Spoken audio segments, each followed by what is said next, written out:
The boardroom fell silent as security footage played on the screen. Captain Hayes watched himself ordering a passenger to the back of the plane. His face went pale. The woman he'd humiliated now sat at the head of the table, controlling his career with a single signature. Before we dive into this incredible story, drop a comment and let us know where you're watching from right now. Don't forget to hit that like button and subscribe because what happens next will absolutely blow your mind. Trust me, you won't want to miss a single second of how this situation unfolds. Now, let's rewind and see exactly how we got to this jaw-dropping moment. Simone Bradford adjusted the collar of her tailored navy suit as she stepped onto Flight 2847 from Dallas to Atlanta. At 42 years old, she moved with quiet confidence through the jetway, her leather briefcase in one hand and boarding pass in the other. The early morning sun cast long shadows across the terminal behind her, but she barely noticed. Exhaustion pulled at her shoulders after 3 months of traveling incognito, visiting cities across the country, observing her own company from the ground level where the truth actually lived. She found her seat, 2A, and settled in with practiced efficiency. First class was nearly empty at this hour, just a handful of passengers scattered throughout the cabin. An elderly white couple sat across the aisle, the woman knitting something pale blue while her husband dozed. A young businessman in an expensive suit occupied a window seat 3 rows back, already absorbed in his laptop. A family with 2 small children fidgeted near the bulkhead, the parents trying desperately to keep their kids quiet before takeoff. Simone pulled out her tablet and opened a financial report, her eyes scanning columns of numbers that told stories most people would never see. The cabin door remained open as crew members moved through their pre-flight routines. Flight attendants checked overhead bins, adjusted window shades, smiled their professional smiles at boarding passengers. Everything appeared normal, ordinary, routine. Then Captain Hayes entered the cabin from the flight deck. He was perhaps 55, with silver hair trimmed military short and a uniform so crisp it could cut glass. His posture radiated authority, the kind men acquire after decades of being obeyed without question. He began his customary walk through first class, nodding at passengers, making brief small talk about weather and flight time. When his eyes landed on Simone, something shifted. His pleasant expression flickered, replaced by something harder to define. Suspicion, maybe. Confusion. His steps slowed as he approached her row, and he stopped completely beside her seat. Simone felt his stare but kept her focus on her tablet, professional habit keeping her expression neutral. Seconds ticked by. The elderly woman across the aisle glanced up from her knitting, noticed the captain standing motionless, and frowned slightly. "Excuse me." Hayes's voice cut through the ambient noise of the cabin. Simone looked up, meeting his gaze with calm directness. "May I see your boarding pass?" She reached into her bag without hesitation, retrieved the pass, and handed it to him. He studied it with an intensity that seemed excessive for such a routine request. His eyes moved from the pass to her face, back to the pass, then to her expensive watch, her designer bag, her perfectly styled locks pulled back in an elegant bun. He turned the boarding pass over as if expecting to find something suspicious on the back. "Is there a problem, Captain?" Simone asked, her voice level and professional. Around them, other passengers were beginning to notice the interaction. The businessman looked up from his laptop. The mother with small children paused in her attempt to distribute coloring books. Hayes didn't answer immediately. He pulled out his phone, appeared to check something, then looked at Simone again with that same penetrating stare that made her feel like a specimen under examination. "There must be some mistake," he finally muttered, more to himself than to her. Simone felt a familiar tightness in her chest, the sensation she'd learned to recognize over decades of being the only black woman in countless rooms. She kept her face composed, her voice steady. "What kind of mistake?" He hesitated, clearly choosing his words carefully. This seat was reserved for a premium member. The implication hung in the air between them, unspoken but unmistakable. "I am a premium member, Simone replied, pulling out her airline status card, the highest tier available, the kind that required hundreds of thousands of miles and years of loyalty. She held it up for him to inspect. Hayes took it, examined it with the same excessive scrutiny he'd given her boarding pass, checked the name against her driver's license. Everything matched perfectly, of course, because everything was legitimate. His jaw tightened in what looked like frustration. He handed her documents back without apology or explanation. "Thank you," he said curtly, the words stripped of any actual gratitude. He walked away toward the flight deck, but not before exchanging a glance with the lead flight attendant who'd been watching the entire interaction. Brenda was perhaps late 30s, with blonde hair pulled into a tight bun and a smile that never quite reached her eyes. She approached immediately after Hayes disappeared into the cockpit, hovering near Simone's row with an expression of manufactured concern. "Can I get you anything before we take off?" Brenda asked, her tone suggesting the question was anything but routine. Simone declined politely, returning her attention to her tablet. But she could feel Brenda's presence lingering, could sense the flight attendant's eyes assessing her, judging her, finding her somehow lacking or suspicious or wrong. 10 minutes passed. The cabin door closed. Boarding was complete. Simone tried to focus on the financial reports in front of her, numbers that should have commanded her full attention. But a knot of tension had formed between her shoulder blades, the instinctive knowledge that this situation was far from over.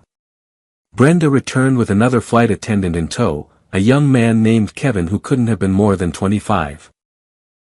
They approached Simone's seat with the synchronized movement of people executing a planned maneuver. Simone looked up from her tablet, closed it slowly, and gave them her full attention. Something in their body language told her this wasn't a routine service inquiry.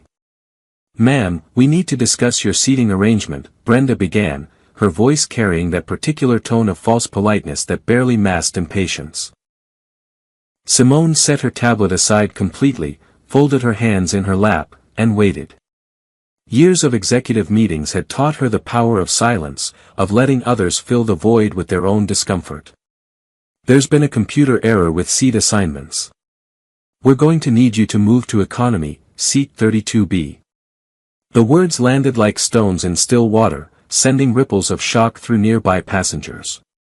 The elderly woman across the aisle stopped knitting mid-stitch. The businessman's typing ceased abruptly. Even the children sensed the shift in atmosphere and fell quiet. Simone took a slow breath, maintaining her composure despite the anger beginning to simmer beneath her calm exterior. "What about my seating?" she asked, though she already knew no legitimate answer existed. Brenda shifted her weight, glanced at Kevin for support. "As I mentioned, there's been a computer error. We need to correct it before departure." Simone leaned back slightly in her seat, her posture relaxed but her gaze sharp. "I see. And why am I the only passenger being moved?" Silence stretched between them. Kevin looked at his shoes. Brenda's professional smile strained at the edges. "The system flagged your seat for reassignment," Kevin offered weakly, as if this explanation clarified anything. Simone gestured subtly at the other first-class passengers, all of whom were white, none of whom had been approached about seating errors or system flags or mysterious computer glitches. "Did the system flag anyone else's seat?" Neither flight attendant answered. The elderly gentleman across the aisle stirred from his nap, looked around in confusion at the tense tableau. His wife leaned over and whispered something to him. His expression shifted to one of disapproval, though whether directed at the crew or at Simone remained unclear. "I paid for this seat," Simone said clearly, enunciating each word so there could be no misunderstanding. "I have valid documentation. I am not moving." Brenda's facade of politeness cracked slightly. "Ma'am, we have the right to reassign passengers for operational reasons." Kevin nodded vigorously, adding, "for safety and operational efficiency." Simone fixed them both with a level stare. "What operational reason requires moving me specifically? What safety concern do I pose sitting in the seat I purchased?" The question hung unanswered in the recycled air of the cabin. Other passengers were now openly watching, some with sympathy, others with the studied indifference of people who'd rather not get involved. The young businessman pulled out his phone, angled it slightly as if preparing to record. The mother with children whispered urgently to her husband, who shook his head and turned away. No one spoke up. No one intervened. Captain Hayes emerged from the cockpit, his presence immediately commanding attention. His uniform caught the overhead lights, buttons gleaming, stripes on his sleeves marking years of authority that had likely never been questioned. He approached with the confident stride of someone accustomed to instant obedience. "Is there a problem here?" His tone suggested he already knew the answer and had come to resolve it with swift finality. Brenda turned to him with visible relief. "The passenger is refusing to cooperate with crew instructions." The phrasing was masterful in its manipulation, transforming Simone from a paying customer with legitimate rights into an obstinate troublemaker disrupting airline operations. Hayes looked down at Simone, his expression hardening. "Ma'am, we cannot delay this flight. I'm going to need you to follow crew instructions and move to your reassigned seat." Simone met his gaze without flinching. "I'm sitting in my assigned seat, Captain. The seat I paid for. The seat that matches my boarding pass and confirmation number."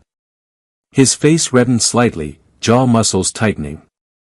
"I am the captain of this aircraft. When I give an instruction, passengers comply." She kept her voice steady, professional, giving him no excuse to escalate based on tone or attitude. "And I'm a paying passenger with valid documentation. I have broken no rules. I have violated no policies. I am sitting quietly in my assigned seat." The standoff intensified, silence pressing down on the cabin like atmospheric pressure before a storm. "Either you move voluntarily," Hayes said slowly, each word weighted with threat, "or we will have you removed from this aircraft." The elderly woman across the aisle suddenly spoke up, her voice quavering but indignant. "This is disgraceful. You're harassing this poor woman for no reason. Leave her alone." Hayes whipped around to face her, his professional veneer cracking. "Ma'am, I suggest you mind your own business unless you'd also like to be removed." The old woman fell silent, shocked by his hostility. Her husband put a protective arm around her shoulders.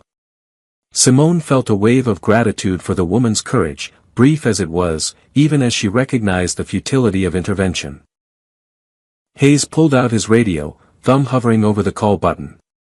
"Last chance," he said to Simone, his voice dropping to something cold and final. She said nothing, simply sat in her seat with her hands folded, her dignity intact even as her rights were being systematically violated. Hayes pressed the button. "Ground security to gate 17. We have an uncooperative passenger requiring removal." 2 airport security officers boarded within minutes, their presence transforming the situation from airline dispute to potential criminal matter. Officer Mendez came first, a Latino man in his 30s with kind eyes that swept the cabin assessing the scene. Behind him, Officer Grant projected pure by the book authority, his hand resting casually near his belt, his expression revealing nothing. Hayes met them at the front of first class, spoke in low tones that didn't carry but didn't need to. His gestures toward Simone told the story he wanted them to hear. "Officers, thank you for responding quickly," Hayes said, loud enough now for passengers to hear. "We have a passenger who refused crew instructions and is preventing us from departing on schedule." The framing was perfect, painting Simone as the aggressor, the problem, the source of delay affecting hundreds of innocent travelers. Mendez approached slowly, his body language deliberately non-threatening. Grant followed with more rigid formality. "Ma'am, I'm Officer Mendez. Can you tell me what's happening here?" His tone was respectful, genuinely curious, as if he sensed something didn't add up in Hayes's version of events. Simone remained seated, kept her hands visible on the armrests where everyone could see them, took no action that could be misinterpreted as aggressive or resistant. "Officer, I boarded this flight with a valid ticket, valid ID, and valid premium status." I took my assigned seat. The captain has demanded I move to economy without providing any legitimate reason. I've complied with all regulations and policies. I've broken no laws. She spoke clearly, calmly, her attorney's precision evident in every word. Grant stepped forward, his patience apparently thinner than his partner's. Ma'am, the flight crew has authority over seating arrangements. We're going to need you to step off the plane so we can discuss this situation in private. Simone recognized the trap in his phrasing. Once off the plane, she'd lose any leverage, any witnesses, any chance of resolution. Am I being arrested, officer? Grant's expression hardened. Not yet. But you could be if you don't comply with our instructions and the crew's instructions. The threat was explicit now, the power dynamic crystal clear. Cooperate or face criminal charges. Submit or be branded a criminal. Mendez shot his partner a look that suggested disagreement with the approach, but he didn't contradict him. The entire cabin watched in stunned silence. The businessman's phone was definitely recording now, camera pointed discreetly at the scene. The young mother had tears in her eyes. The elderly woman who'd spoken up earlier sat rigid with anger, her knitting abandoned in her lap. Simone slowly gathered her belongings. Her hands trembled slightly as she reached for her briefcase, the only outward sign of the emotions roiling inside her. She stood with deliberate grace, refusing to be rushed or manhandled, maintaining her dignity even as it was being systematically stripped away. Hayes watched from near the cockpit door, his expression triumphant, vindicated. He'd reasserted his authority, removed the passenger he'd deemed unworthy of first class, reminded everyone who held power on his aircraft. As Simone stepped into the aisle, the officers flanking her like she was dangerous, she felt every eye in the cabin tracking her movement. Walking toward the exit, she heard the whispers starting. What did she do? Someone asked. Must have caused trouble, another voice answered. These people always think rules don't apply to them, a man muttered, not quite quietly enough. The racial undertone was unmistakable, the assumption automatic. One passenger, a middle-aged white man in a golf shirt, actually muttered a racial slur under his breath as she passed.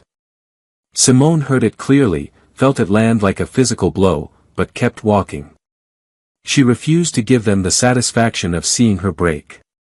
The jetway felt endless, her heels clicking against the floor in rhythm with her racing heartbeat. Officers Mendez and Grant walked beside her, not touching her but close enough to make their authority clear. In the jetway, away from the cabin's audience, Mendez spoke quietly. Ma'am, what really happened in there? His tone suggested he wanted to believe her, wanted there to be a reasonable explanation that didn't require him to participate in injustice. Simone stopped walking, turned to face him directly. She pulled out her boarding pass, her ID, her premium status card, her credit card statement showing the first-class purchase. I did nothing wrong, officer. I was removed for sitting in a seat I paid for while being black. The words hung between them, undeniable in their truth. Grant interrupted before Mendez could respond. The captain has final authority over his aircraft. That's FAA regulation. We're not here to judge the crew's decisions. They escorted her to the airport security office, a small windowless room with fluorescent lights that hummed and flickered. A metal desk, 3 chairs, a computer terminal, a poster about suspicious behavior. Please wait here while we investigate the situation, Grant said, already moving toward the door. Mendez lingered a moment longer, his expression troubled. I'm sorry, he said quietly, and she believed he meant it. Then he too left, closing the door behind him.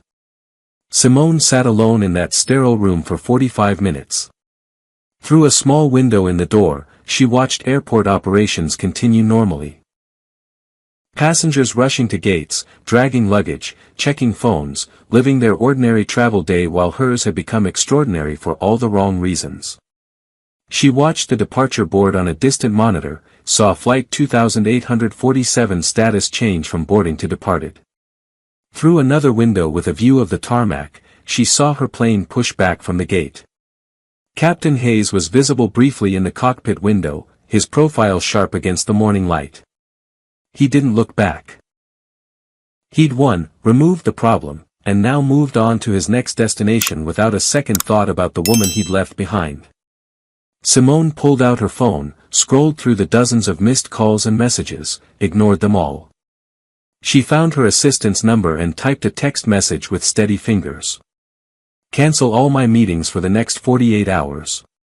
Schedule an emergency board meeting for tomorrow morning at 9 a.m. No exceptions. No excuses. Every board member must attend. It's time. She hit send and leaned back in the uncomfortable plastic chair.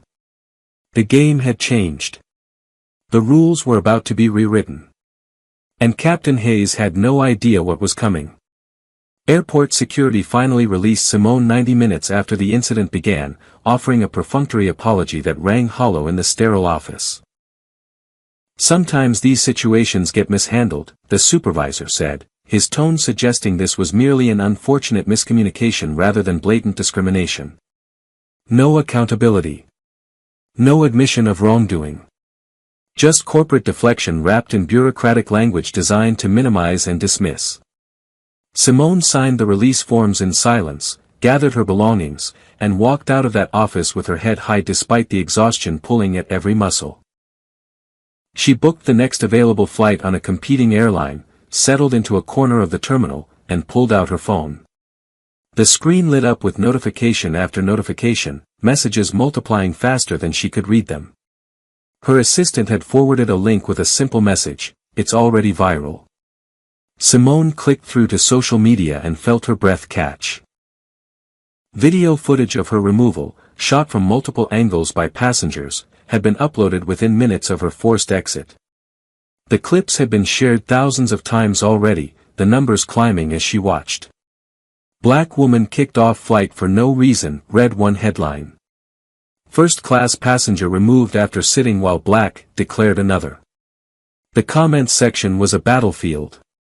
Thousands of people weighing in, most supportive but enough hateful to make her stomach turn.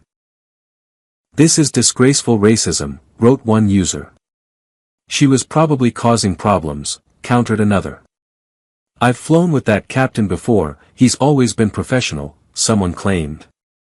"Professional racist," someone else replied. The debate raged, strangers arguing about her character, her behavior, her worthiness, as if she was a theoretical concept rather than a real person who'd been humiliated on camera for the entertainment of millions. News outlets were picking up the story. Local stations first, then regional, then national. Her phone rang constantly with numbers she didn't recognize, reporters hunting for statements, think pieces being written in real time about discrimination in air travel, talking heads on cable news already framing the narrative before anyone knew the full truth. Her PR team had sent 17 urgent messages. Her legal team wanted an immediate conference call. Board members were texting, some supportive, others panicked about stock prices and public perception. She ignored most of it, focused instead on sending detailed instructions to her assistant about tomorrow's board meeting. While she waited for her new flight, Simone allowed herself to remember. Not the humiliation of this morning, but the journey that had brought her to this moment. She thought about growing up in South Memphis, Tennessee, in a neighborhood where opportunity was scarce and dreams were luxuries few could afford. Her mother, Patricia, had worked 3 jobs to keep their small apartment. Cleaning offices at night, working retail during the day, taking in laundry on weekends. Simone could still see her mother's hands, roughened from chemicals and hard work, counting out bills at the kitchen table under flickering lights, always coming up short but never giving up. "Education is your ticket out," Patricia had told her daughter night after night, the words becoming a mantra, a promise, a lifeline. Simone had clung to those words through underfunded schools, through teachers who expected little from black students, through the casual racism that permeated every institution. She'd studied in that small apartment while her mother slept between shifts, read by streetlight when the electricity got shut off, walked miles to the library because books were free and knowledge was power. A full scholarship to Howard University had been her salvation, proof that hard work could overcome circumstance.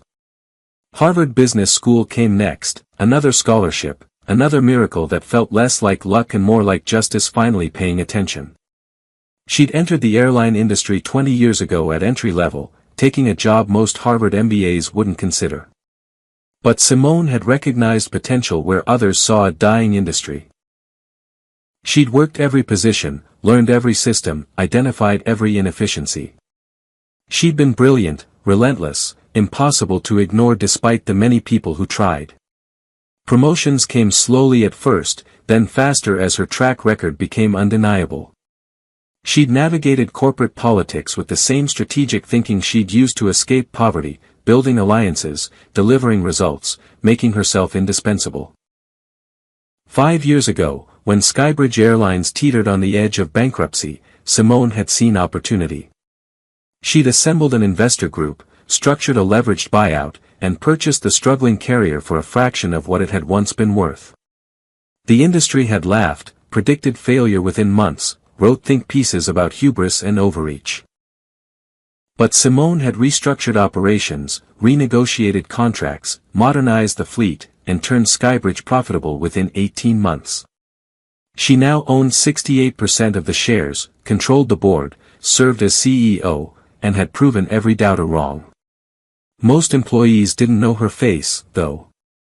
She deliberately kept a low profile, avoided the spotlight that followed many executives, preferred to let results speak louder than personal branding. For the past 3 months, she'd been traveling incognito, booking flights under her own name but without any special designation, experiencing her airline the way ordinary customers did. She'd discovered excellence in some areas and serious problems in others. Discrimination, poor training, arrogant culture among certain senior crew members, complaints that disappeared into HR black holes. Today was supposed to be her last anonymous flight before revealing herself and implementing sweeping reforms. Instead, it had become something else entirely. A test she'd never wanted. A spotlight she'd never sought. A reckoning that couldn't be avoided. Her alternate flight boarded without incident. The gate agent smiled warmly, checked her boarding pass, wished her a pleasant journey. The flight attendants on this competitor airline greeted every passenger equally, made eye contact, projected genuine warmth rather than performative politeness. The captain made his pre-flight announcement with humility rather than authority, thanking passengers for their business, promising a smooth flight. Simone settled into her seat and recognized the stark contrast. This was how it should be. This was what she'd been trying to build. And realizing how far her own airline had fallen made the morning's humiliation cut even deeper. The flight to Atlanta passed in a blur. She tried to work but couldn't focus, tried to sleep but couldn't stop thinking. By the time they landed, the viral video had reached 4 million views. The story had spread beyond aviation circles, beyond business news, into mainstream consciousness. She was trending on multiple platforms, her face plastered across screens worldwide, her humiliation transformed into content, into clicks, into advertising revenue for platforms that profited from outrage while doing nothing to address injustice. Simone went straight from the airport to Skybridge headquarters, a gleaming tower of glass and steel on the outskirts of Atlanta. Her security badge still worked despite her absence, the magnetic stripe granting her access to executive elevators that rose swiftly to the 22nd floor. It was late evening now, the building mostly empty, but she'd summoned her inner circle and they'd come without hesitation. If anyone wondered why the CEO was calling an emergency meeting after being publicly humiliated on one of her own flights, they were smart enough not to ask. Comment number 1: if you think what happened to Simone was completely unacceptable and Captain Hayes needs to face real consequences. And while you're at it, smash that like button and subscribe because what comes next is going to be absolutely satisfying. Now, here's the real question: when Simone finally reveals who she really is to Captain Hayes, what do you think his reaction will be? Keep watching to find out, because the confrontation you're about to witness is one for the history books. Theodore Washington arrived first, his presence filling the doorway of Simone's executive office before he even crossed the threshold. At 59, her CFO carried himself with the quiet authority of someone who'd spent decades navigating corporate America as a black man, surviving and thriving through strategy and unshakable competence. He'd been Simone's mentor when she'd first entered the airline industry, had vouched for her when others doubted, had taught her that excellence was necessary but never sufficient in spaces that didn't want to make room.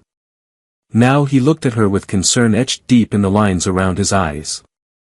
"I saw the video," he said without preamble, closing the door behind him. "All 4 million views and counting. I also saw the comments. Some of them made me want to throw my phone through a window."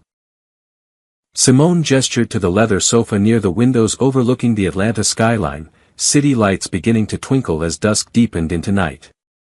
"This is exactly what I warned about 6 months ago when we started getting those complaints. The culture has rot in it, Theodore. Today just made it visible." Rita Chen entered next, Skybridge's chief legal officer, a woman whose fierce intelligence and sharper tongue had won battles in courtrooms across the country. At 43, she'd built a reputation for being ruthlessly thorough, the kind of lawyer who anticipated arguments 3 moves ahead and demolished opposition with surgical precision.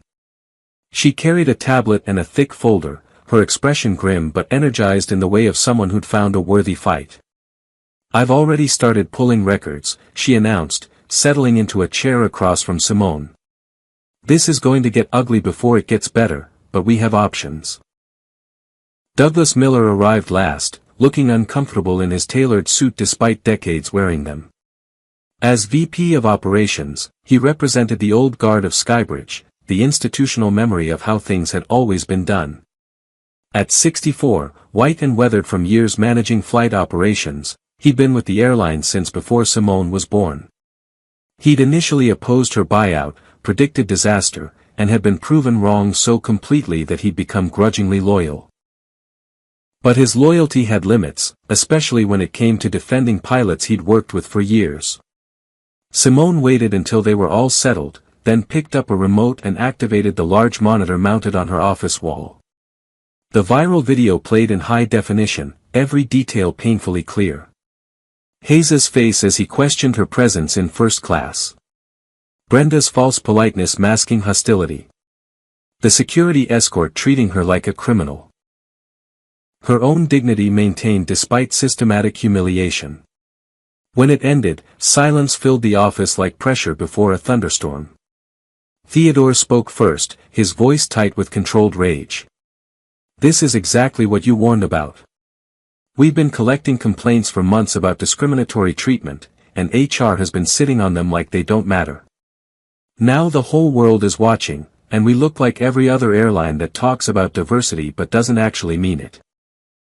Rita was already swiping through her tablet, pulling up documents with practiced efficiency. "I've got Hayes's file here. Want to know what's interesting? This isn't even close to his first complaint." She projected the records onto the monitor, replacing the viral video with a spreadsheet that told a story of systematic failure. 7 formal complaints against Captain Hayes in the past 3 years. Every single one filed by passengers of color. Every single one dismissed by HR as either a misunderstanding or insufficient evidence. She clicked through individual cases, each one a variation on the same theme. An Asian American businessman questioned about whether his first-class ticket was really his. A Latino family asked to move seats to accommodate a white passenger's preference. A black couple subjected to extra scrutiny about their luggage. A Middle Eastern man reported to security for speaking Arabic on his phone. "They're all here," Rita continued, her voice sharp with anger. "Documented, filed, and systematically ignored." HR's standard response was to interview Hayes, who denied any discriminatory intent, then closed the case due to lack of corroborating evidence. "Classic he said she said, except it's actually he said and 7 different passengers said, which starts to look a lot less like coincidence and a lot more like pattern and practice." Douglas shifted uncomfortably in his seat, his jaw working as if chewing words before spitting them out. "Now hold on. Hayes has been with Skybridge for 18 years. Decorated pilot, excellent safety record, thousands of successful flights. Theodore turned to face him directly. With 18 years of complaints we ignored because we valued his seniority over passengers' civil rights. Douglas's face reddened. That's not fair. He's never been proven to have done anything actually wrong. These are just allegations, interpretations, people being overly sensitive in some cases. Simone had been silent throughout this exchange, letting her team work through their positions, but now she leaned forward. Douglas, I need you to hear what you just said. 7 separate incidents, 7 different passengers who had nothing to gain by complaining, 7 detailed accounts of discriminatory treatment. And your response is that they might be overly sensitive? She stood, walked to the window, looked out at the city where her airline's logo glowed on the side of the headquarters building. I was on that plane this morning. I experienced exactly what those 7 passengers described. Hayes saw a black woman in first class and immediately assumed I didn't belong there. He demanded my documentation multiple times while asking no one else. He created a pretext to have me removed when I refused to accept his discrimination. That's not sensitivity. That's not interpretation. That's racism, plain and simple, enabled by a company culture that protected him for 18 years. Rita pulled up more files, and Brenda's record appeared on screen. The lead flight attendant has a similar pattern. For complaints in 2 years, all involving passengers of color, all dismissed. Want to know something else interesting? Hayes and Brenda have been on the same crew rotation for the past 3 years. They request each other specifically. And when we pulled their company communication records, we found text messages between them. She clicked again, and screenshots filled the monitor. Messages that made Douglas wince and Theodore's hands curl into fists. Racist jokes shared between flights. Crude stereotypes mocked in casual conversation. Passengers referred to with slurs in private messages. One exchange particularly damning. Hayes texting Brenda after successfully getting a black passenger moved from first class, celebrating their ability to maintain standards. Brenda responding with laughing emojis and a comment about keeping the cabin comfortable for real customers. All on company phones. All during company time. All creating a documented trail of the culture that had led to this morning's incident. This is indefensible, Theodore said quietly, but his voice carried the weight of absolute certainty. Douglas looked at the messages, and something in his expression shifted. The defensive loyalty cracked, revealing discomfort underneath. I didn't know about the texts. That's beyond inappropriate. Rita seized on his concession. It's beyond inappropriate. It's illegal. It creates a hostile environment, violates civil rights, and exposes this company to massive liability. Every passenger who filed a complaint could sue. We could be looking at a class action. Not to mention the PR nightmare that's already tanking our stock price. Simone returned to her seat, her decision made. Pull Hayes's flight schedule. Where is he tomorrow? Rita checked her tablet. He's scheduled for the same route, same time. Dallas to Atlanta, departing at 7:30 a.m. Perfect symmetry, the universe offering an opportunity too good to refuse. Let him fly. Don't tell him anything. Don't warn him. I want him at the emergency board meeting tomorrow afternoon at 2 p.m. Theodore raised an eyebrow. You're going to make him attend his own reckoning? A smile ghosted across Simone's lips, the first since this nightmare began.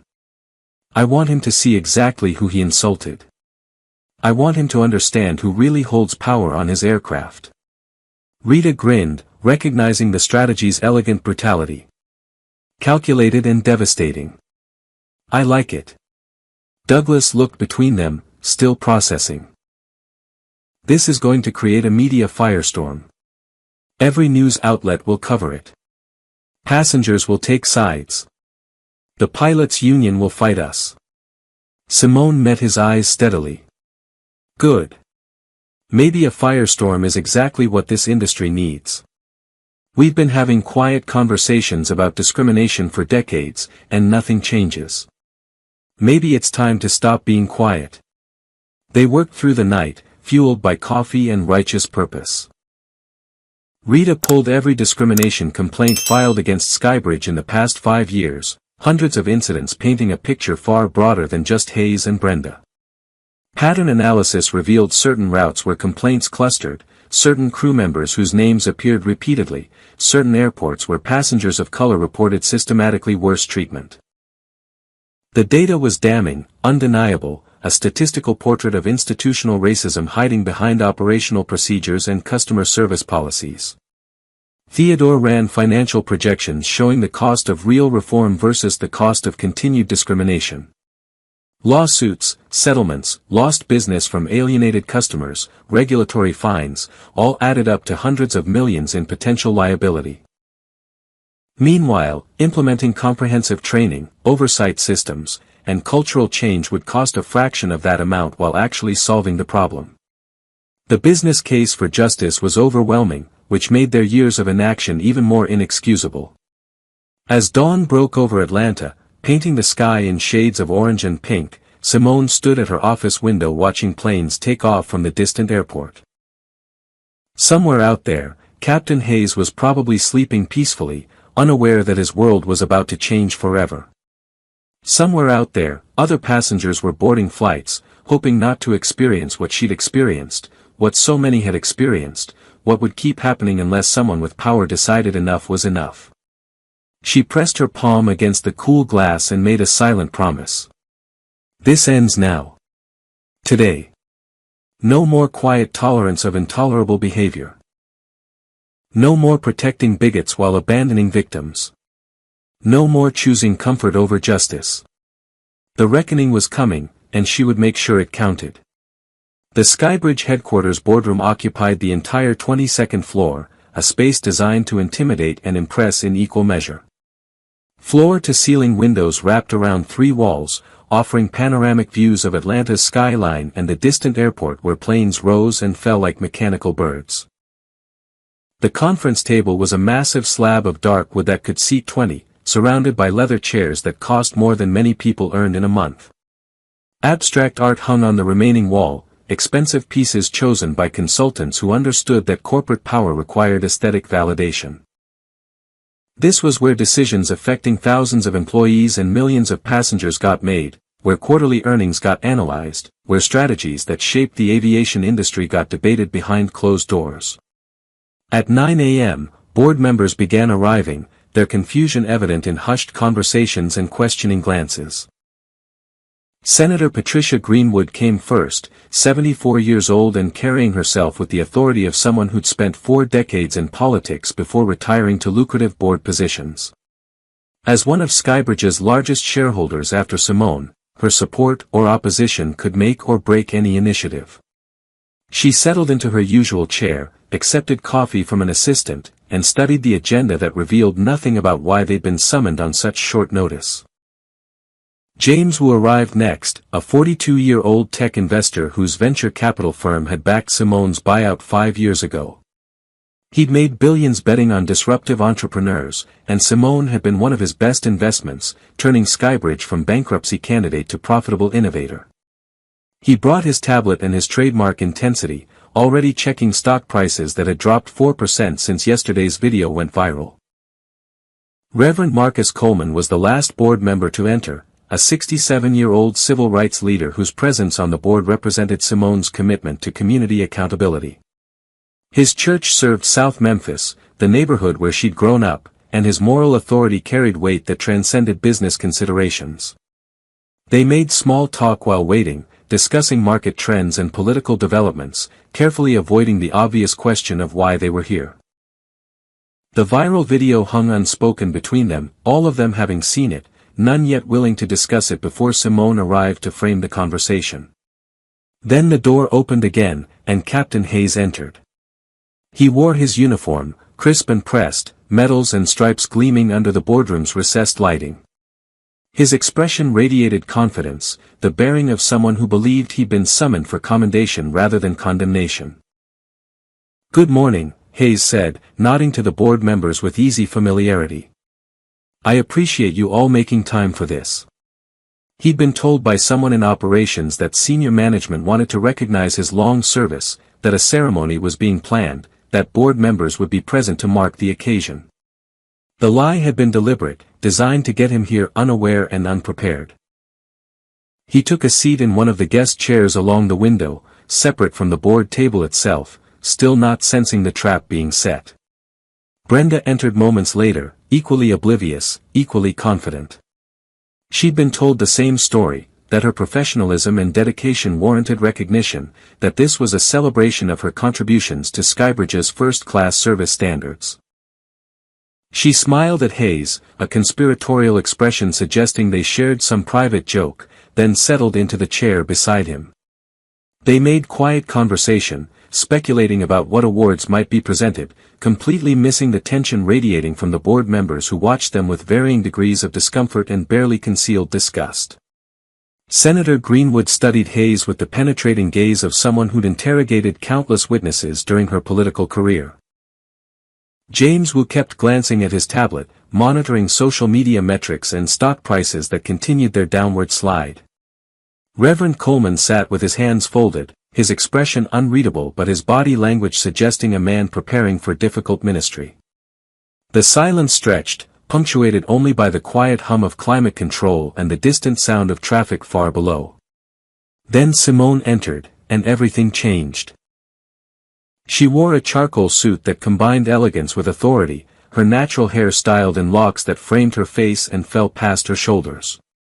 Diamond studs in her ears, subtle but expensive.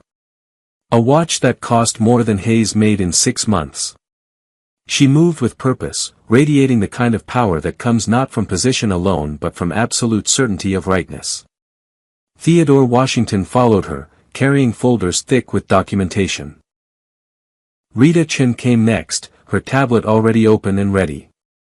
Douglas Miller entered last, looking like a man attending a funeral for an old friend. Simone walked directly to the head of the table, the seat reserved for the CEO, the chair that commanded the room and everyone in it.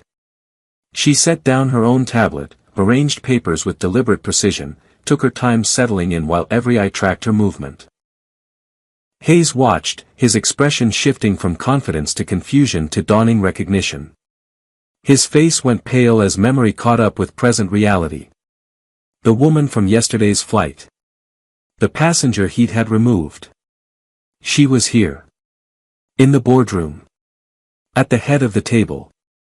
Thank you all for coming on such short notice, Simone began, her voice filling the space with calm authority. Hayes stared, his mouth opening and closing without producing sound. Brenda gasped audibly, one hand flying to her mouth. The board members leaned forward collectively, sensing the confrontation about to unfold. Theodore placed the thick folders in front of Simone. Rita positioned her tablet for optimal screen sharing. Douglas took a seat apart from everyone, Switzerland in human form. We have a crisis that demands immediate action, Simone continued, her eyes moving across the board members before landing on Hayes. His face had gone from pale to red, embarrassment or anger flooding his features. Senator Greenwood sat back, arms crossed, ready to observe. James Wu stopped checking his tablet, giving Simone his full attention. Reverend Coleman's expression remained neutral, but something in his eyes suggested he knew justice was about to be served. Hayes found his voice, though it came out strangled and uncertain. Excuse me, who are you? The question would have been funny if it wasn't so damning. Senator Greenwood answered before Simone could, her tone sharp with disapproval. Captain Hayes, you don't recognize our chief executive officer. The words hit him like a physical blow. CEO. The title hung in the air, transforming everything, recontextualizing yesterday's incident from passenger dispute to executive humiliation. Brenda made a small sound of distress. Hayes's hands gripped the arms of his chair, knuckles going white. Simone let the moment breathe, let the reality sink in, let them both fully understand what they'd done and who they'd done it to. Then she leaned forward slightly, her voice dropping to something quieter but infinitely more dangerous. Perhaps we should start with yesterday's Flight 2847, Captain Hayes. Would you like to tell the board what happened, or should I? Hayes tried to speak, his mouth working around words that wouldn't form coherently. We had a passenger situation. His legendary confidence, that authority he'd wielded so easily yesterday, had evaporated completely. Sweat beaded on his forehead despite the boardroom's perfect climate control. Brenda sat frozen beside him, her face drained of color, looking like she might be sick. The board members watched with varying expressions of anticipation and judgment, an audience assembled for a reckoning years in the making. Simone nodded to Rita, who activated the large monitor mounted on the wall. The viral video began playing, crystal clear in high definition, every detail magnified on the massive screen. Hayes questioning Simone's presence in first class. His excessive scrutiny of her documentation while asking no one else. The manufactured seating error. Brenda's hostile politeness. The escalation. Hayes's threats. Security being called. Simone's dignified exit while being treated like a criminal. The entire humiliating sequence played out for the board's inspection, for minutes and 37 seconds that had been viewed over 6 million times now. When the video ended, the silence in the boardroom felt suffocating. Senator Greenwood's jaw was clenched so tight her teeth were probably grinding. James Wu was taking rapid notes on his tablet, already calculating financial and reputational damage. Reverend Coleman shook his head slowly, the gesture conveying disappointment that transcended anger. Hayes looked like he wanted to disappear through the floor. Brenda had tears streaming down her face, though whether from genuine remorse or fear of consequences remained unclear. The video currently has 6.2 million views, Rita announced, her voice crisp and professional. It's been shared across every major social media platform. News outlets from local stations to international networks have covered the story. We've received over 3,000 direct complaints from passengers. Our stock price has dropped 6%. 3 corporate sponsors have suspended their partnerships pending investigation. The pilots' union has issued a statement distancing themselves from discriminatory behavior. And the Department of Transportation has opened a formal inquiry into our civil rights compliance.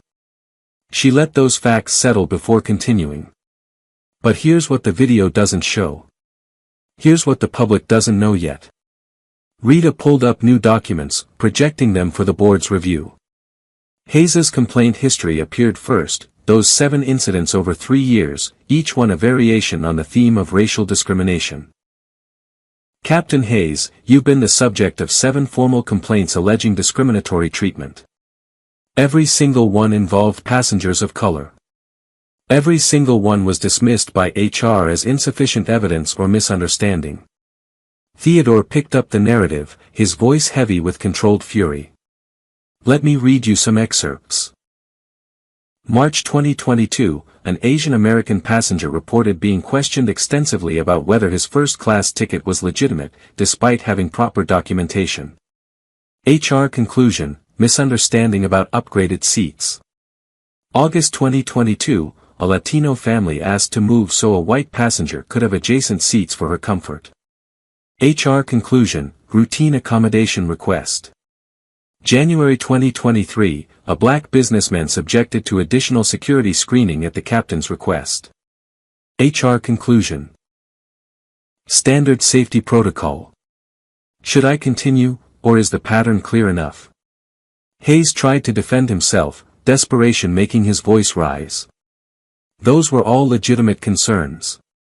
I was following procedures, ensuring passenger safety and comfort. Simone's expression didn't change, but something in her eyes went colder. What procedure requires asking only passengers of color to verify their documentation? What safety protocol targets people based on race? What comfort standard assumes white passengers' preferences outweigh everyone else's civil rights? He had no answer, or none that wouldn't make things worse. Brenda attempted intervention, her voice shaking. It was a legitimate seat reassignment. There was a computer error. We were just following company policy. Rita cut her off with surgical precision. There was no computer error. We pulled the flight manifest logs. Seat 2A was properly assigned to Ms. Bradford. No system glitch. No technical problem. No mechanical reason for reassignment. The only error was your decision to target a passenger based on racial prejudice. The chief legal officer pulled up more evidence, and text messages filled the screen.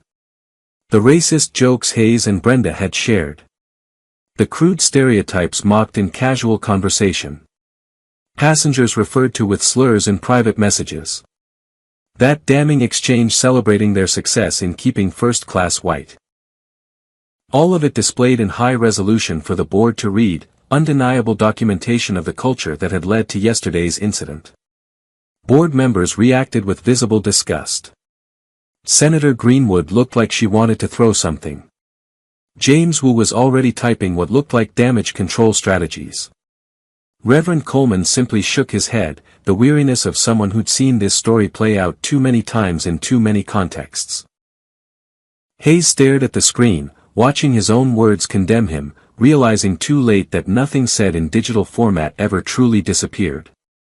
Those were private conversations, he protested weakly, grasping at any defense. Simone leaned forward, her voice sharp enough to cut.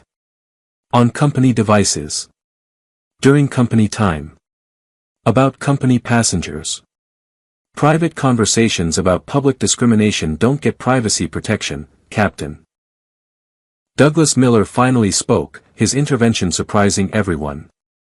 Ms. Bradford, I've known Hayes for 15 years. I've flown with him. I thought I knew his character.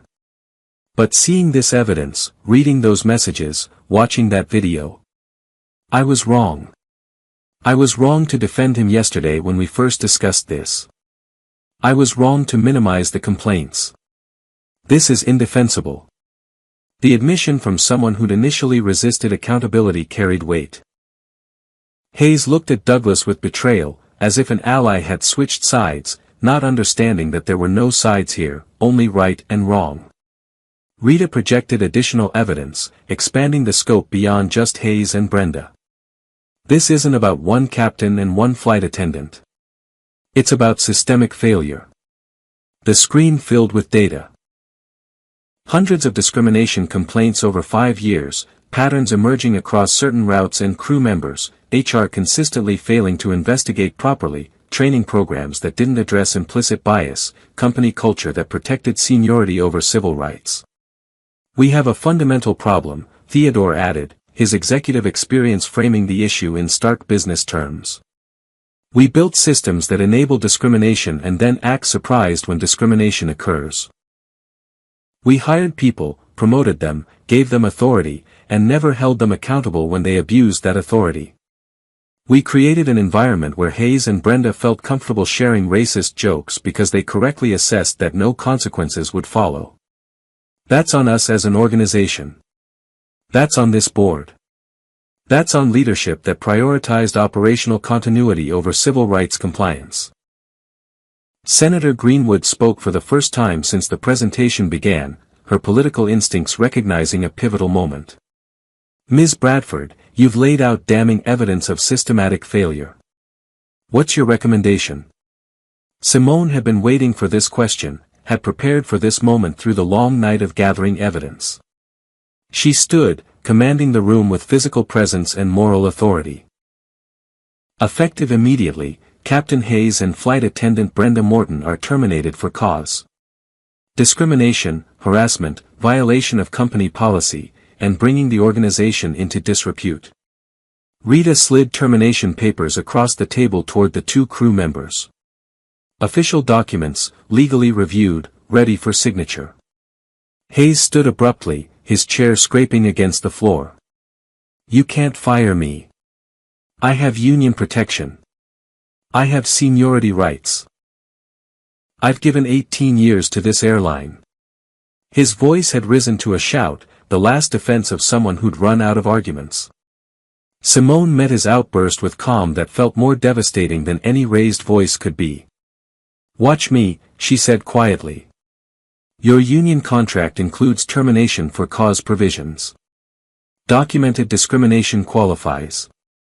Your seniority doesn't protect you from consequences of civil rights violations. Your 18 years include 18 years of complaints we should have addressed. You're done here."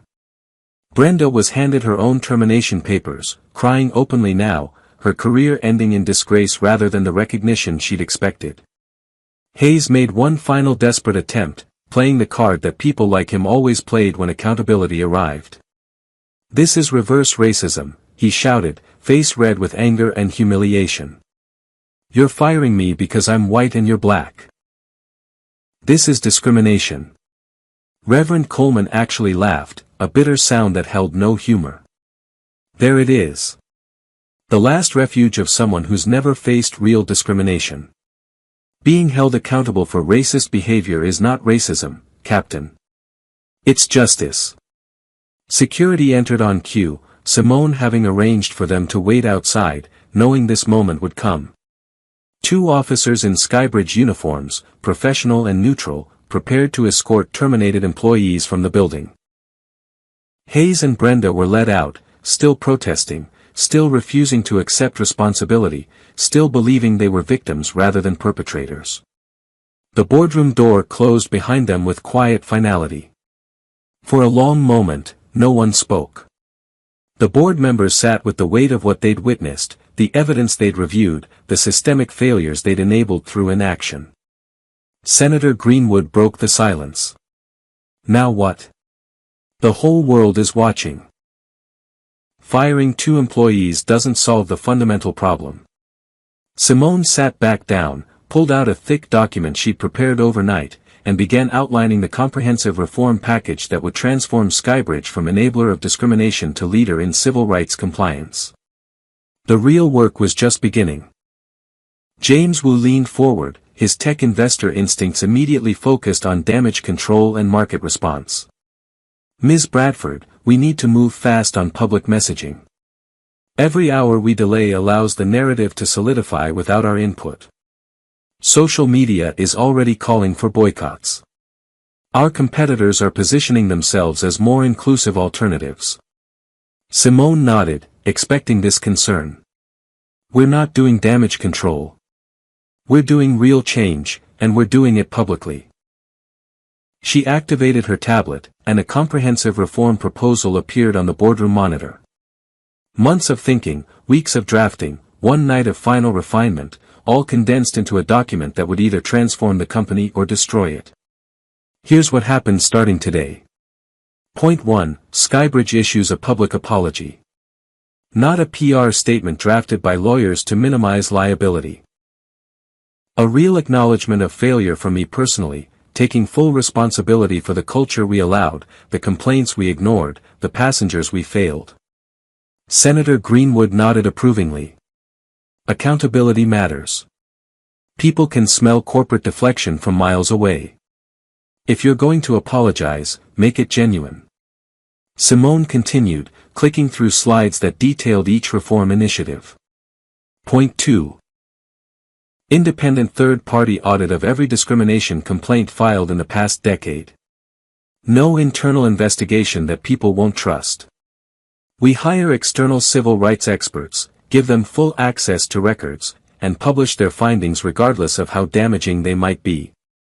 Theodore added context, his CFO expertise framing the financial implications. The audit will cost approximately $2 million. Publishing the results will likely expose us to additional lawsuits. But the cost of appearing to hide evidence would be far higher in terms of lost business and regulatory penalties. Rita jumped in with the legal framework. Point 3, complete overhaul of HR policies and training. Every employee, from baggage handlers to executives, goes through mandatory civil rights training. Not the online checkbox modules that everyone ignores. Real workshops, facilitated by experts, with assessment and accountability. James Wu was running calculations on his tablet. That's expensive. Company-wide training for 15,000 employees, taking them off operational duties, paying facilitators. You're looking at $8 to $10 million minimum. Simone met his eyes steadily. What's the cost of continuing to discriminate? Lost passengers who'll never fly with us again. Lawsuits that could reach hundreds of millions. Regulatory fines. Criminal charges if DOJ decides we're systematically violating civil rights. Not to mention the moral cost of destroying people's dignity for profit. The tech investor nodded slowly, his business instincts recognizing truth. Fair point. Continue. Simone moved to the next slide. Point 4. Third-party oversight committee for future complaints. Every discrimination allegation goes to an independent body with power to investigate, recommend discipline, and override HR decisions. No more internal dismissals of legitimate concerns. Reverend Coleman spoke for the first time in this discussion, his voice carrying the moral authority of decades fighting for justice. Who serves on this committee? If it's all corporate representatives, it won't have credibility with the communities you've harmed. Agreed, Simone replied. The committee includes civil rights organizations, community leaders, passenger advocates, and employee representatives. Balanced composition, transparent process, published decisions. She clicked to the next initiative. Point 5. Compensation fund for affected passengers. Anyone who filed a discrimination complaint in the past 5 years receives financial compensation, formal apology, and commitment that their complaint will be properly reinvestigated under new procedures. Douglas Miller stirred uncomfortably. You're talking about hundreds of complaints. The compensation could run into tens of millions depending on how it's structured. Theodore responded before Simone could. It'll cost less than the class action lawsuit that's probably already being organized by plaintiffs' attorneys who saw yesterday's video. We either compensate people voluntarily and regain some moral standing, or we get forced to pay more later with none of the goodwill. Senator Greenwood added her political perspective. There's also legislation being drafted right now in Congress about airline passenger rights. If this becomes a national scandal, we'll end up with federal regulations far more expensive than voluntary reform. Better to lead than be dragged. Simone appreciated the support, moved to the next slide. Point 6. Partnership with civil rights organizations for ongoing consultation. We don't get to decide when we've done enough. We commit to long-term relationships with groups that represent the communities we've harmed, and we listen when they tell us we're falling short. James Wu nodded thoughtfully. That's smart from a brand perspective too. Having credible validators who can speak to real change rather than just PR spin. Rita presented the next initiative. Point 7. Diversity requirements for leadership positions. Not quotas, but genuine commitment to building a leadership team that reflects our passenger base. We can't serve diverse customers well if everyone making decisions looks the same and shares the same blind spots. Douglas surprised everyone by supporting this point. I've been in leadership here for 20 years, and I just watched 18 years of discrimination happen on my watch because I didn't see it, didn't look for it, didn't believe it when people reported it. Maybe if we'd had more diverse perspectives in the room, someone would have pushed back sooner. The admission cost him something, visible in his expression, but his willingness to learn carried weight. Simone clicked to the final major initiative. Point 8. Anonymous reporting system for employees to flag discrimination, with protection against retaliation. Our crew members see problems we don't. They know which colleagues make racist jokes, which passengers get treated differently, which procedures get selectively enforced. We need to make it safe for them to report without fear of being labeled troublemakers or facing career consequences. She closed the presentation and looked around the table at board members who would need to vote on these reforms. This package will cost approximately $35 million in the first year, with ongoing annual costs of around $15 million for sustained training, oversight, and compensation. It will require significant operational changes. It will be uncomfortable. Some people will resign rather than adapt.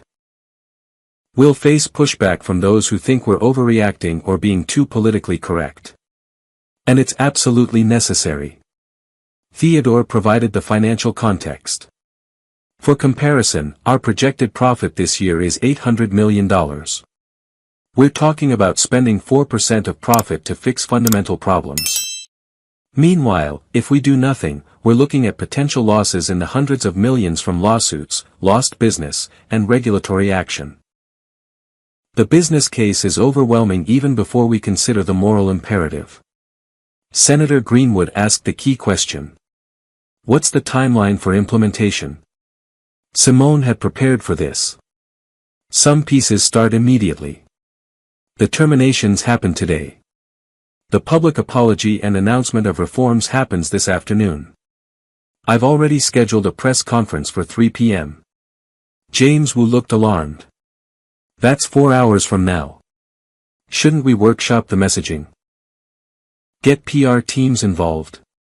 Control the narrative more carefully. Simone shook her head. I'm not workshopping authenticity.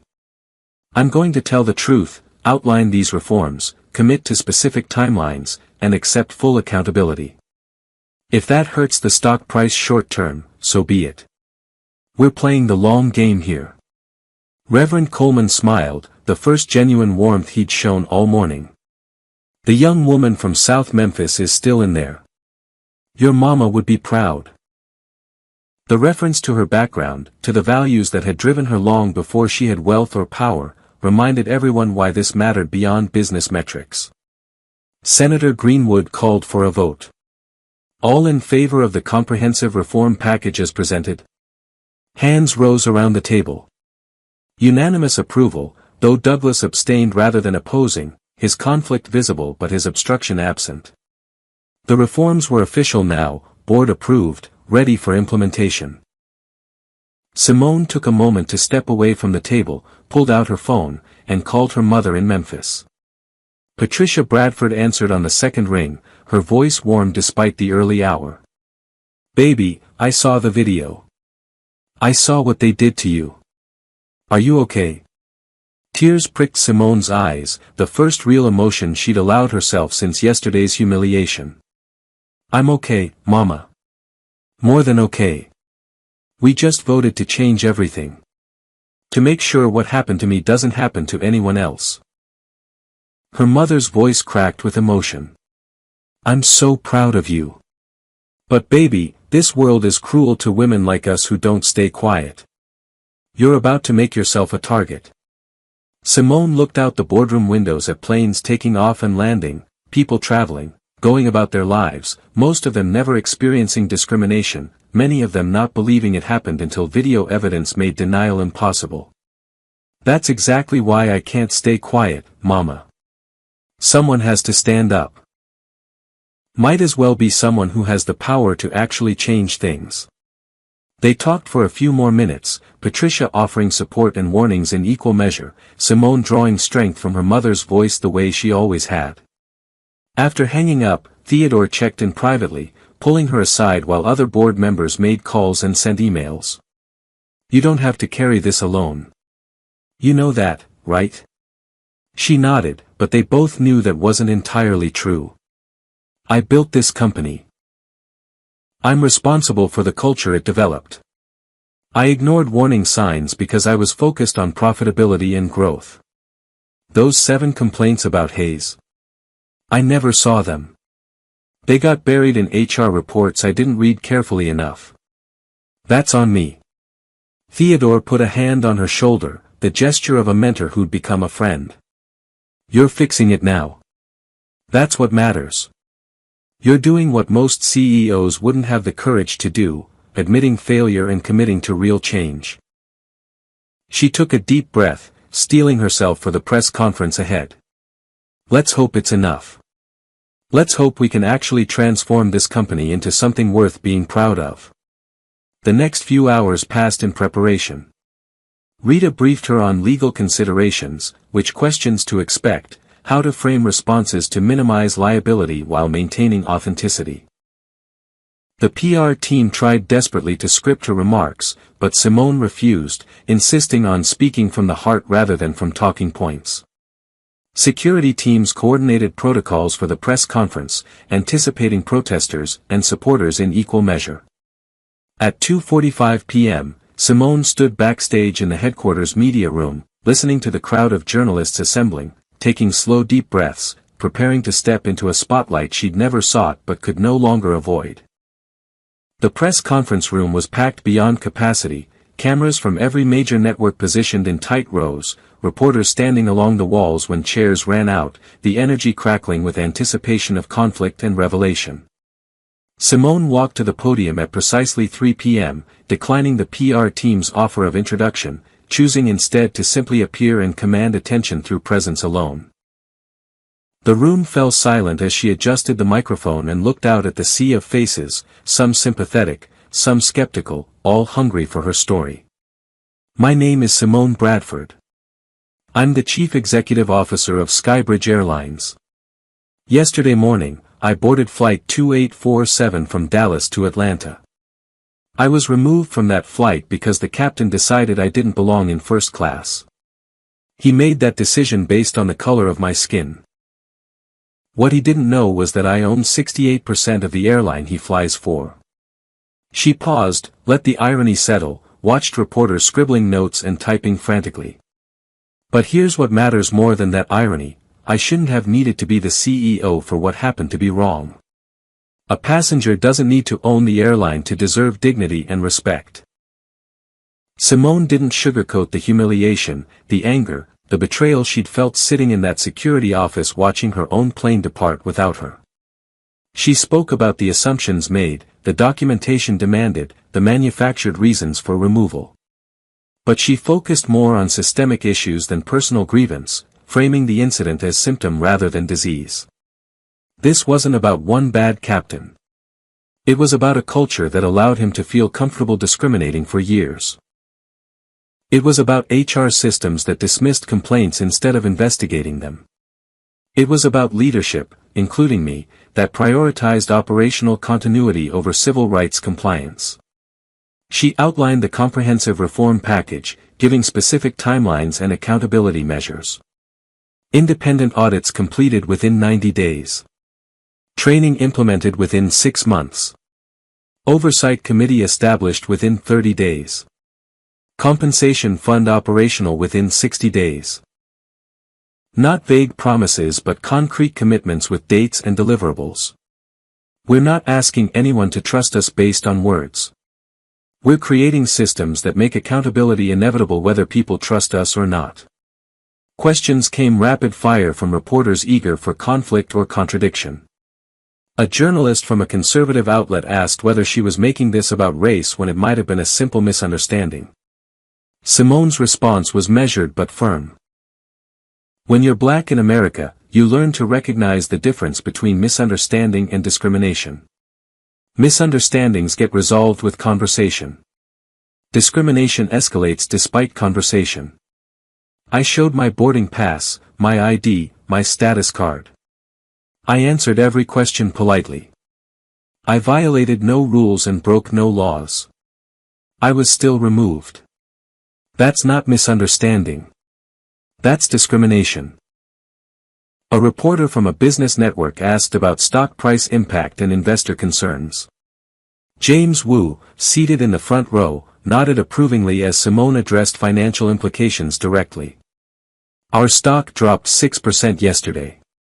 It might drop further as we implement expensive reforms. Investors concerned only with quarterly returns might sell.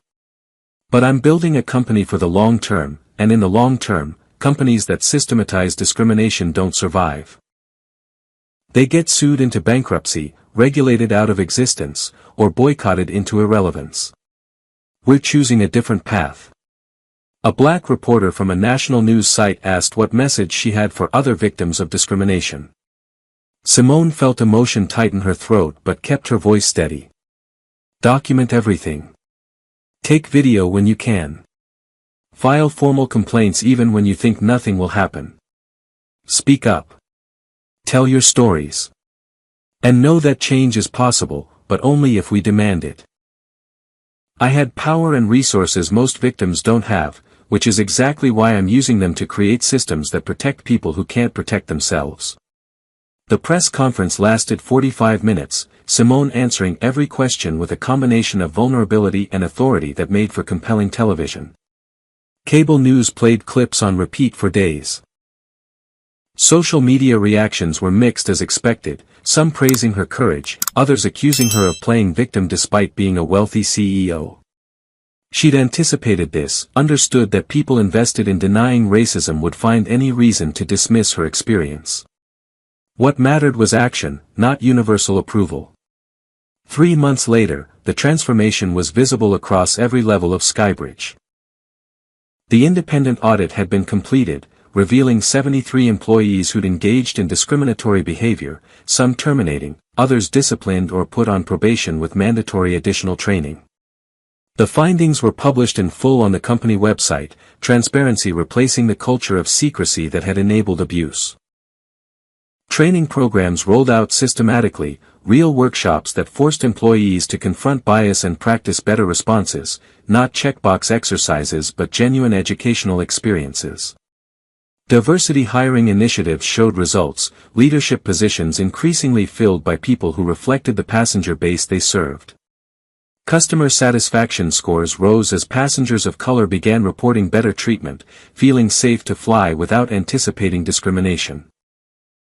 Employee morale improved among those who welcomed change, while those who resisted often quit, improving the culture further through voluntary attrition. The compensation fund distributed over $2 million to 78 passengers whose complaints had been previously dismissed, each payment accompanied by personal apologies and commitments to do better. Stock price recovered within 6 weeks and exceeded previous highs within 3 months, investors recognizing that good ethics proved good business. Other airlines faced uncomfortable questions about their own discrimination complaints, forced to examine policies they preferred to ignore. Industry-wide conversations began about implicit bias in service delivery, about training inadequacy, about the need for external oversight of internal complaints. Senator Greenwood used Skybridge's reforms as a model for proposed aviation equality legislation, bringing Simone to testify before Congress about practical implementation of civil rights compliance. Media profiles followed, features in business magazines and civil rights publications, speaking invitations from conferences and universities. Simone accepted some and declined others, wary of becoming a celebrity rather than a change agent. What mattered most weren't the accolades but the letters. Hundreds arrived at headquarters, emails and handwritten notes from passengers sharing their own stories.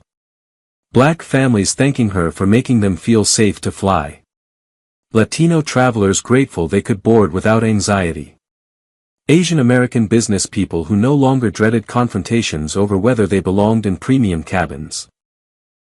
Employees of color sent messages describing cultural shift, how they could finally report problems without fear of retaliation, how training had changed colleagues' behavior, how leadership diversity made them feel valued rather than tolerated. Even some white passengers wrote, acknowledging they'd never noticed discrimination before, thanking her for opening their eyes, committing to be better allies. Each letter reminded her why the discomfort and conflict had been worthwhile, why accountability mattered more than comfort, why justice couldn't wait for convenient timing. 6 months after the incident that changed everything, Simone boarded a Skybridge flight for the first time since her removal. Same route, Dallas to Atlanta, early morning departure. But this time, the captain was a black woman. Imani Foster, 34 years old, brilliant pilot who'd been passed over for captain positions for years despite perfect qualifications, finally promoted under new diversity initiatives that prioritized merit over maintaining homogeneous crews. The flight attendants included Carlos Rivera, a Latino man whose warm professionalism set the tone for cabin service, and Jennifer Kim, an Asian American woman who'd reported discrimination she witnessed and been protected rather than punished under new reporting systems. Simone took her seat in first class, 2A again, deliberately claiming the space that had been denied her. She watched as passengers boarded, diverse faces filling the cabin, families of every background traveling without visible anxiety about how they'd be treated. A young black girl, maybe 9 years old, walked past with her mother, then stopped and stared. She whispered urgently to her mother, who smiled and nodded permission. The girl approached Simone's seat with shy determination. "Excuse me, are you Ms. Bradford? The lady who owns the planes?" Her voice carried wonder and something like hope. Simone felt tears prick her eyes, unexpected emotion at being recognized by a child who represented everything she'd fought for. "I am. What's your name?" The girl stood taller, proud to be acknowledged. "I'm Maya. My teacher showed us the video of what happened to you. She said you made airlines fair for everybody." Simone reached out and gently touched Maya's shoulder. "I'm trying to make them fair. It's not finished yet. There's still a lot of work to do." Maya nodded seriously, as if understanding that change was process not event. "When I grow up, I want to be a pilot like Captain Foster. My dad says now I can." Her mother stood behind her, eyes shining with unshed tears, mouthing thank you over her daughter's head. Simone squeezed Maya's shoulder gently. "You can be anything you want to be. Don't let anyone tell you different." The girl returned to her seat, and Simone turned to look out the window, blinking back tears she'd been holding for months. The plane pushed back from the gate smoothly, Captain Foster's voice coming over the intercom with calm authority, welcoming passengers and promising a smooth flight. Simone thought about her own mother, Patricia, who'd cleaned offices so her daughter could dream beyond South Memphis. About every indignity she'd swallowed climbing corporate ladders designed to keep people like her at the bottom. About Hayes, who taught her that position without justice was meaningless, that power demanded responsibility, that comfort was the enemy of progress.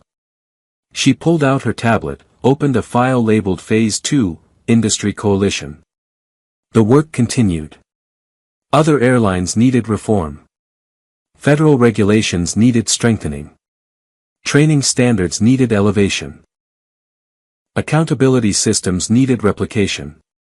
She'd been invited to lead an industry-wide initiative, bringing together executives, civil rights organizations, and government regulators to create comprehensive standards.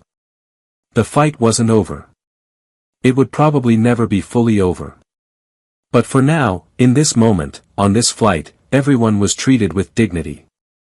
And that was a start. As the plane lifted off, rising above Atlanta into clear blue sky, Simone allowed herself a moment of satisfaction. Not pride exactly, because pride felt premature when so much remained broken. But satisfaction that she'd used her position and pain to create something better. That Maya and millions of children like her would grow up in a world slightly more just than the one Simone had inherited. That when given a choice between comfortable silence and uncomfortable truth, she'd chosen truth and survived to tell the story.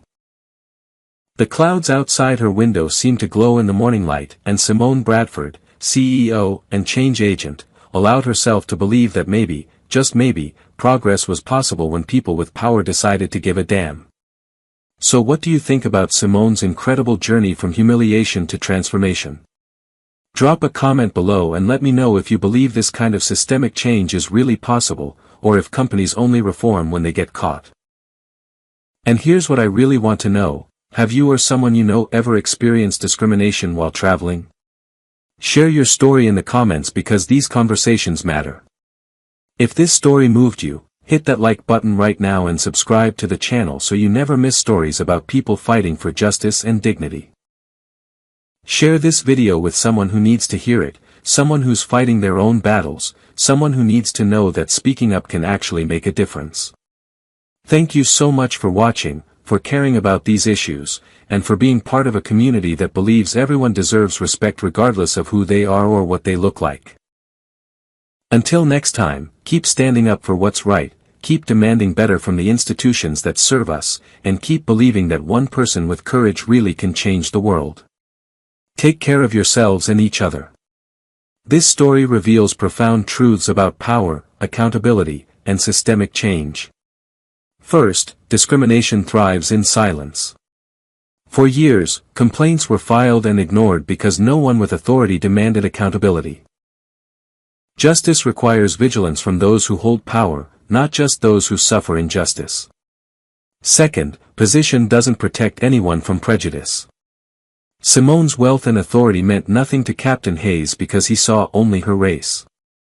This reminds us that racism operates on assumptions that override individual achievement and merit. Third, documentation matters tremendously. The viral video transformed a private humiliation into public reckoning, proving that evidence can force change when quiet complaints fail. Fourth, real reform requires structural transformation, not symbolic gestures. Firing 2 employees meant nothing without overhauling policies, training, and oversight systems. Fifth, privilege carries responsibility. Simone used her power not just for personal vindication but to protect others who lacked her resources and platform. Sixth, change demands courage and discomfort. She chose transparency over reputation management, accountability over damage control, knowing short-term pain would create long-term justice.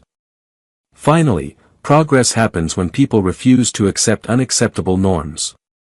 Every passenger who stayed silent enabled discrimination. Every leader who dismissed complaints perpetuated harm. Transformation required someone saying enough is enough and backing words with action. Maya's dream of becoming a pilot represents the ultimate lesson: when we fight for justice today, we create possibilities for tomorrow's generation. What would you have done if you witnessed Simone being removed from that flight? Would you have spoken up like the elderly woman, or stayed silent like most passengers? Drop your honest answer in the comments because I really want to know where you stand. Have you or someone you love ever experienced discrimination while traveling? Share your story below so others know they're not alone in these struggles. If this story inspired you or made you think differently about standing up for what's right, smash that like button right now and subscribe to this channel for more powerful stories about courage, justice, and transformation. Hit the share button and send this to someone who needs to hear it today, someone fighting their own battles against injustice, someone who needs to know their voice matters. Thank you so much for watching and for caring about these issues that affect millions of people every single day. Your engagement helps these stories reach more people and creates conversations that lead to real change. May you always have the courage to stand up for dignity and respect, the wisdom to recognize injustice when you see it, and the strength to be the voice for those who aren't being heard. Until next time, keep fighting for what's right, keep believing in the power of accountability, and keep remembering that every single one of us has the ability to make this world more just. Take care and stay strong.